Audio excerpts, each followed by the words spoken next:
Lieutenant general Mohammad Asim Malik DGI तैनात 30 सितंबर को अपनी जिम्मेदारियां संभालेंगे।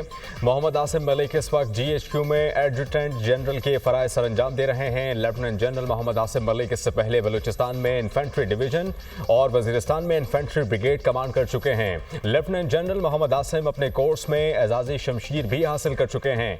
चीफ इंस्ट्रक्टर NDU और instructor Command and Staff College Quetta में भी तैनात रह चुके हैं। Lieutenant general Asim Fort Worth और Royal College of Defence Studies के ग्रेजुएट भी हैं। लेफ्टिनेंट जनरल आसिम मलिक के वालिद गुलाम मोहम्मद भी लेफ्टिनेंट जनरल तैनात रहे, कोर कमांडर रावलपिंडी भी रहे। गुलाम मोहम्मद को जनरल GHQ के तौर पर जाना जाता है।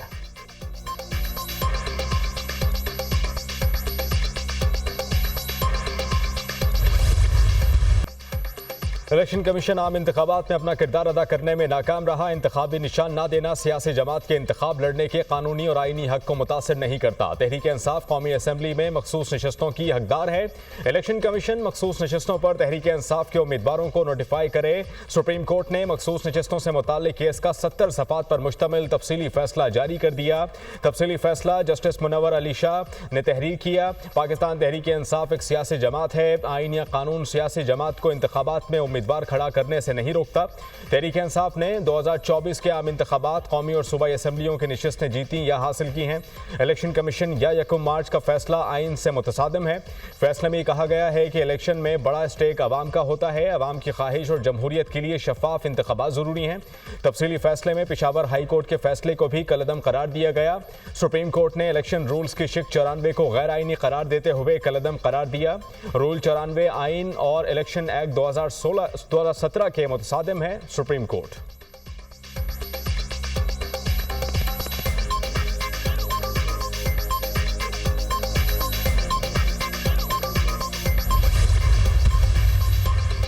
सुप्रीम कोर्ट का इलेक्शन कमीशन के रवैये पर हैरानगी का इजहार। इलेक्शन कमीशन बुनियादी फरीक मुखालिफ के तौर पर केस लड़ता रहा।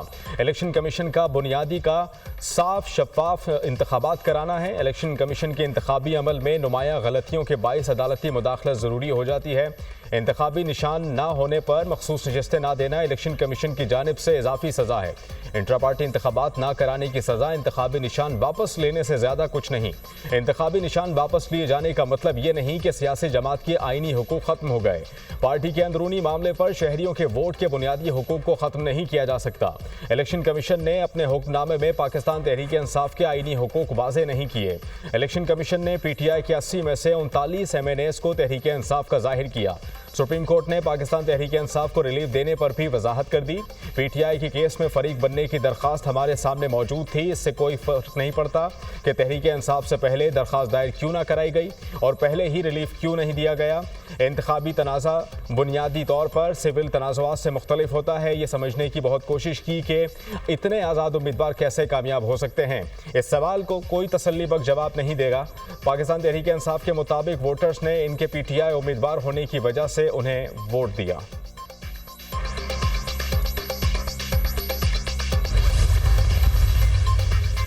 8 जजेस की सुप्रीम कोर्ट के 2 जजेस के 12 जुलाई के फैसले को गैर आइनी करार देने के रिमार्क्स पर सख्त तनकीद। तफसीली फैसले में कहा गया कि जस्टिस अमीनुद्दीन और जस्टिस नईम अख्तर अफखान का अमल सुप्रीम कोर्ट के जजेस के मनसब के मुनाफी है।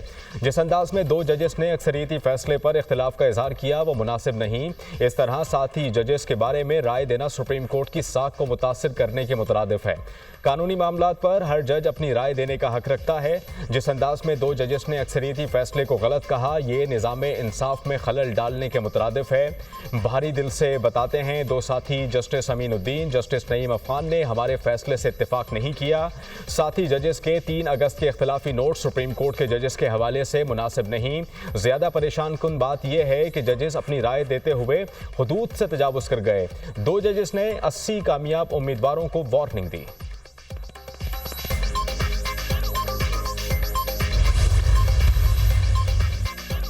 अदालती फैसले में कहा गया, बल्ले के निशान वाले केस में पार्टी के आईनी हुकूक वाज़ेह कर दिए जाते तो इबहम पैदा ही ना होता। इलेक्शन कमीशन ने 12 जुलाई के फैसले पर वजाहत मांगी। ना ये कानूनी तकाजा था और ना ही हमने ये ज़रूरी समझा कि फरीक़ैन को सुना जाए। हमने अपने फैसले की वजाहत नोटिस जारी किए बगैर जारी की। सुप्रीम कोर्ट ने 14 सितंबर के वजाहती ऑर्डर को भी फैसले का हक बताया।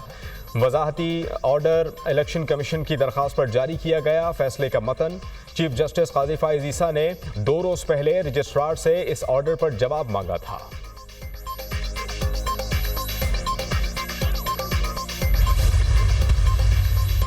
मखसूस नशिस्तें तहरीक इंसाफ को मिलेंगी या नहीं, chief election commissioner Sikandar Sultan Raja की सरबराही में मुशावरती इजलास। मेंबरान सेक्रेटरी, लॉबिंग और आईनी माहिरीन शरीक। मखसूस नशिस्तों से मुताल्लिक स्पीकर्स के खतूत का जायजा लिया जाएगा।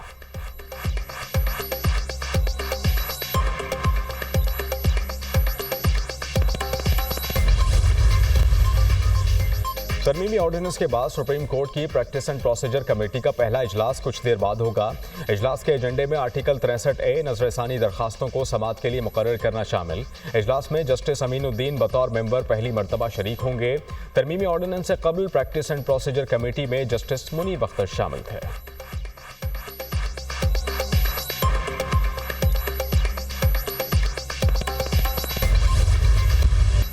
प्रैक्टिस एंड प्रोसीजर ऑर्डिनेंस के खिलाफ रजिस्ट्रार ऑफिस का एतराज कलअदम करार। लाहौर हाई कोर्ट के जस्टिस फैसल जमान खान का दरखास्त को समाअत के लिए मुकर्रर करने का हुक्म। अदालत का गैर ज़रूरी एतराज़ आयद करने पर रजिस्ट्रार ऑफिस के अफसरान बरहमी का इजहार। ये क्या एतराज़ लगा दिया आपने? वफाकी हुकूमत ने एक ऑर्डिनेंस जारी किया है तो ये कहीं भी चैलेंज हो सकता है। अदालत के रिमार्क्स। तहरीक इंसाफ ने प्रैक्टिस एंड प्रोसीजर ऑर्डिनेंस को सिंध हाई कोर्ट में चैलेंज कर दिया। दरखास्त तहरीक इंसाफ सिंध के सदर हलीम आदिल शेख ने दायर की।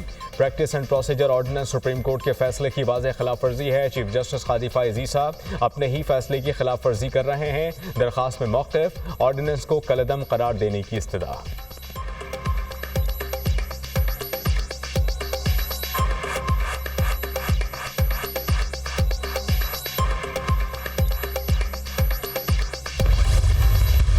इस वक्त जो तरामीम हो रही है ये सिर्फ एक बंदे को अकोमोडेट करने के लिए की जा रही है, अदलिया को ज़ेर करने के लिए किया जा रहा है, ईवान का पूरा स्ट्रक्चर चेंज करने के लिए किया जाता है। वो बदनीयती पर मबनी थी इलेक्शन कमीशन का एक्सप्लेनेशन। इलेक्शन कमीशन ने यह कहा था कि हम किसकी कन्फर्मेशन एक्सेप्ट करें, क्योंकि PTI का एक स्ट्रक्चर मौजूद नहीं है। इलेक्शन कमीशन ने सुप्रीम कोर्ट को नहीं बताया कि इनका इलेक्शन हुआ है, उनको नहीं कहा कि बैरिस्टर गौर खान इसका चेयरमैन है। हमें NOC मिलता नहीं है। NOC को इतना मुश्किल और डिले किया जाता है कि मैंने कहा था कि इससे तो आसानी से और जल्दी से अमेरिकन वीज़ा मिलता है, जबकि NOC हमें मिले।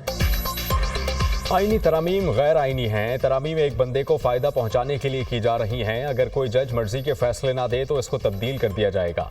मजीद तजर्बात नहीं चलेंगे। सुप्रीम कोर्ट को हम मजबूत करेंगे। इलेक्शन कमीशन का वजाहत मांगना बदनीयती पर मबनी है। Chairman PTI barrister Gohar Khan की मीडिया टॉक। कहा कि अमरीका का वीज़ा आसानी से मिल जाता है लेकिन जलसे का NOC नहीं मिलता। NOC के लिए ऐसी शराइत रखी जाती हैं कि जलसा ना हो। अवाम ने फिर भी 7 घंटे में कामयाब जलसा करके दिखाया।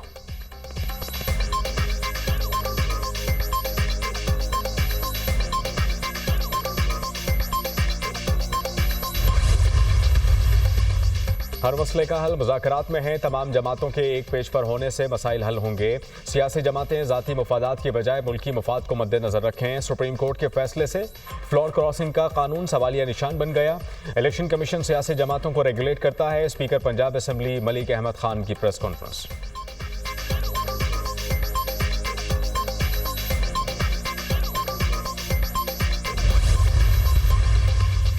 इस्लामाबाद इलेक्शन ट्रिब्यूनल की तब्दीली। इलेक्शन कमीशन ने MNS की दरखास्तें कल समाअत के लिए मुकर्रर कर दी। इस्लामाबाद हाई कोर्ट के हुक्म के मुताबिक समाअत के लिए तमाम फरीक़ैन को नोटिस भेज दिए गए। इलेक्शन कमीशन ने रिटायर्ड जज को इलेक्शन ट्रिब्यूनल तैनात किया था। इस्लामाबाद हाई कोर्ट ने इलेक्शन कमीशन के जस्टिस तारिक महमूद जहांगीरी को तब्दील करने का इलेक्शन कमीशन का हुक्म कलअदम करार दिया था।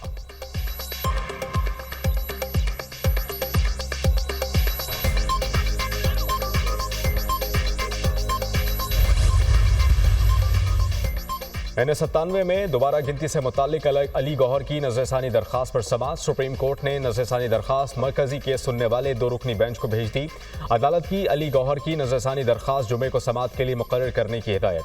चीफ जस्टिस काजी फाइज ईसा ने रिमार्क्स दिए कि केस पहले 2 रुकनी बेंच ने सुना था, हम उसी बेंच के सामने नजरसानी दरखास्त समाअत के लिए मुकर्रर कर देते हैं।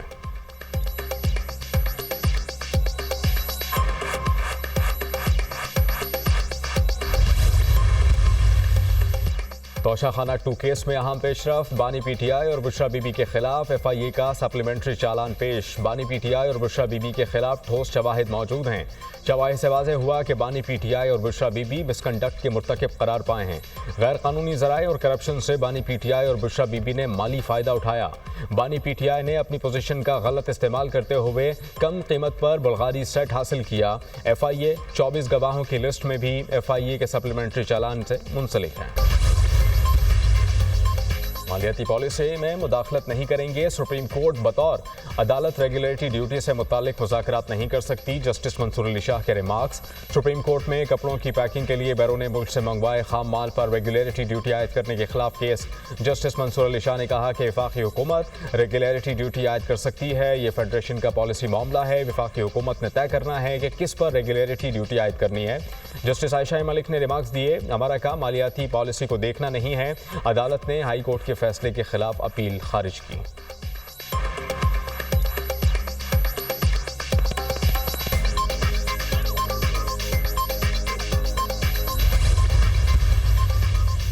लाहौर हाई कोर्ट में वज़ीर इत्तलात पंजाब अज़मा बुखारी की फेक वीडियो के खिलाफ दरख्वास्त पर समाअत। अदालत ने एफआईए से कारकर्दगी रिपोर्ट तलब कर ली। जस्टिस आलिया नीलम के रिमार्क्स, कहा कि एफआईए को आदत है लोगों को बुलाकर गिरफ्तार करने की। अफसरान लोगों को जाकर गिरफ्तार नहीं करते। आइंदा समाअत पर डीजी एफआईए के बैरून मुल्क जाने पर एनओसी के बारे में भी बताया जाए। केस की समाअत 30 सितंबर तक मुलतवी। अज़मा बुखारी ने मीडिया से गुफ्तगू करते हुए कहा कि सोशल मीडिया के गलत इस्तेमाल पर कार्रवाई होनी चाहिए। अली अमीन गंडापुर की गलीज़ ज़बान का हमने इलाज कर दिया। मेरी वीडियो का इल्ज़ाम भी मरियम नवाज पर लगाया था।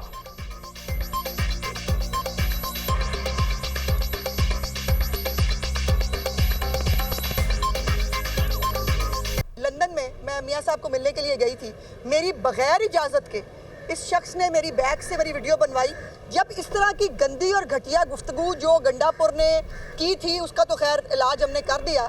उसने जो जो ट्वीट किया मैं बता भी नहीं सकती। जलसे के दौरान भी मैं वो वीडियो, मेरे पास वो है ट्वीट्स, मैं पढ़ना नहीं चाहती जो इसने चीफ मिनिस्टर के बारे में कही है। मेरी वीडियो का इल्ज़ाम भी मरियम नवाज पे लगा दिया।